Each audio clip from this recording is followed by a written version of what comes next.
crise na Europa pode trazer prejuízos para a pecuária brasileira, mas, mais adiante, pode também beneficiar o setor. Essa avaliação é de um dos maiores especialistas em pecuária de corte no Brasil. Estamos falando do professor Sérgio Desen, ele que é pesquisador do CPEA, o Centro de Estudos em Economia Aplicada da Exalc, da USP. Está aqui conosco hoje no AgriBusiness. Muito obrigado pela sua presença. Sou eu que agradeço a oportunidade de estar aqui com vocês. Bom, o professor Sérgio Desen é também o coordenador científico da 4ª Interconf, a Conferência Internacional de Confinadores, que acontece nesse ano de 2011, e a gente depois, aqui mais adiante, vai falar também sobre como está o setor de confinamento. Esse é um AgriBusiness e faz parte dessa série especial aí para tratar do confinamento. Agora, eu chamei por essa questão aí da crise, porque esse é um assunto muito... que a gente está vivenciando todos os dias, com as oscilações das bolsas, com os pacotes de ajuda aí aos governos de países europeus.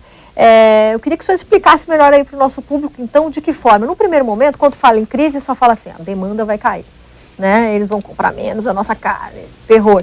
Quer dizer, o senhor está vendo um pouco mais, está vendo um pouco além disso, né? É lógico, é assustador a dimensão dessa crise. Ela é uma crise sem precedentes, né, quando afetam economias ditas desenvolvidas e que fazem parte de uma zona, de uma moeda que se nasceu para ser uma moeda de referência, uma moeda forte.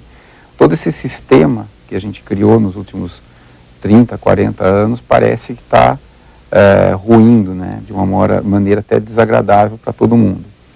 Lógico, quando se fala em crise, excesso de gastos públicos, problemas de cunho financeiro dos países, sugere que vai haver uma política fiscal e monetária restritiva que vai restringir gastos públicos, por consequência vai fazer com que essas economias cresçam menos.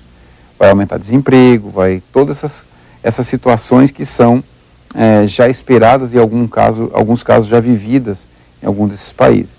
Então isso reduz a demanda. Só que num segundo momento, a gente precisa olhar para aquilo que vem de benéfico nessas crises, em termos de Brasil. A gente vê que a Europa vive um momento de crise fiscal, que ela gastou mais do que arrecadou. E dentre os gastos públicos desses países, um dos destaques é o gasto público com os subsídios agrícolas. Lembrando que a agricultura no Brasil, ela é uma pagadora de impostos. Quer dizer, nós geramos impostos que beneficiam a economia brasileira, a sociedade brasileira. Uhum. Os europeus pagam para os agricultores continuarem produzindo e dessa forma mantê-los na produção, manter aquelas áreas ocupadas. Dentre as atividades que a gente tem, a produção de carne bovina é uma das que mais demanda de subsídios na Europa. Em sendo assim, se a gente tem uma falta de recursos e uma atividade que é ineficiente do ponto de vista econômico para fazer dentro do continente, é de se esperar que alguns cortes venham a ocorrer. Há indícios de que isso já está ocorrendo. Países como a Alemanha, a Itália, já fizeram um processo que chama de decoupling, ou seja, desvinculando o pagamento dos subsídios à produção. Existem outros países que isso ainda é um tabu, é o caso da França, principalmente. Mas a crise fiscal, ela vai fazer com que esses países revejam suas formas de gastar o dinheiro, porque são países que não suportam mais um aumento de taxas, aumento de impostos. E aí vem a oportunidade. Então o Brasil aparece como um possível supridor para essa queda de produção em decorrência da queda de subsídios. Essa queda de subsídios, ela já está acontecendo, então. Quando que ela poderia realmente aparecer de uma maneira mais palpável aí para dar algum efeito? Ela começou há um ano e pouco em alguns países, mas ainda o nível de subsídios é muito alto se a gente comparar com o regime de produção. Há dois anos atrás que eu estive na França, uma fazenda arrecadava no ano, gerava 100 mil euros de receita e mais 70 mil de subsídios. Então 70% da receita da fazenda era feito por subsídio para chegar numa rentabilidade líquida aí em torno de 30, 40 mil euros. Isso numa fazenda de 100 hectares, nem 100 hectares. Quer dizer, Se dividir isso por hectare, é um volume gigantesco de subsídio que essa fazenda tem. Então ela se mantém na produção dessa forma. Agora, o Brasil, por outro lado, vive um momento assim. Não é para a gente ter um ufanismo de dizer, então é só sentar e esperar que daqui a alguns anos a gente vai vender carne para a Europa vai ter como comprar, vai precisar da nossa carne. Não é assim. Porque paralelo a essa crise, vem aquela crise de que as pessoas vão ter menos dinheiro no bolso, por um bom período de tempo. Então, por que a gente não sente os efeitos dessa queda de subsídio? Porque o consumo também está em queda. Agora, que a gente pode quebrar, como que a gente quebra esses ciclos ruins da economia? Produzindo mais, aumentando a produtividade dos fatores de produção.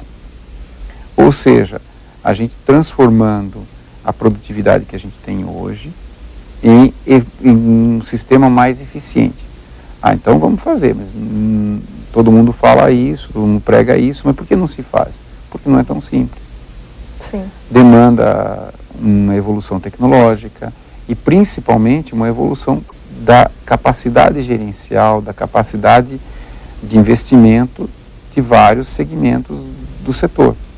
Então, a gente tem que tomar cuidado, porque os nossos custos atualmente, com os níveis médios de produção, perigosamente, ele se aproxima dos custos de produção dos Estados Unidos, do Canadá, da Austrália, que são países que eventualmente podem competir.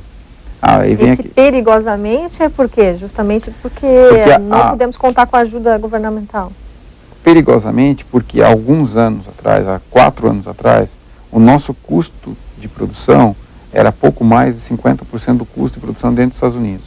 Hoje, os Estados Unidos é de 10 a 15% maior que o Brasil só. Quer dizer, eles estão conseguindo evoluir num ritmo bem mais rápido do que o nosso. E nossos custos estão crescendo. Porque como que cresce o custo de produção? Cresce por impostos, que são os chamados custo Brasil, a taxa de câmbio, que não é nada favorável nesse momento. Os Estados Unidos adotaram uma política que era comum no Brasil dos anos 80, que é o quê? Depreciar a moeda para tentar equilibrar as contas externas. Então, o que os Estados Unidos fez? Imprimiu uma grande quantidade de dólar, colocou uma grande quantidade de dólar no mercado. O que aconteceu? O dólar se depreciou perante o real.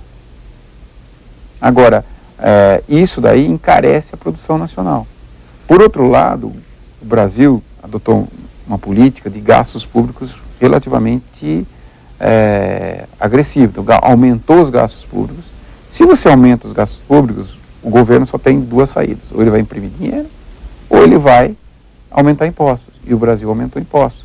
Isso tem um impacto sobre o setor produtivo, na cadeia como um todo. Então isso tira um pouco de competitividade do Brasil. Então você tem um problema cambial, você tem um problema de impostos, e esse conjunto deixa muitas dificuldades para que os produtores consigam ter capacidade de investimento e aumento de produtividade.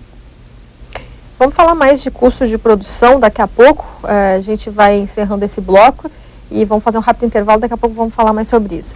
Estamos conversando hoje com o professor Sérgio Desen, pesquisador do CEPEA, um grande especialista aí na área de pecuária, reconhecido no Brasil e também fora daqui. Voltamos já já, não saia daí.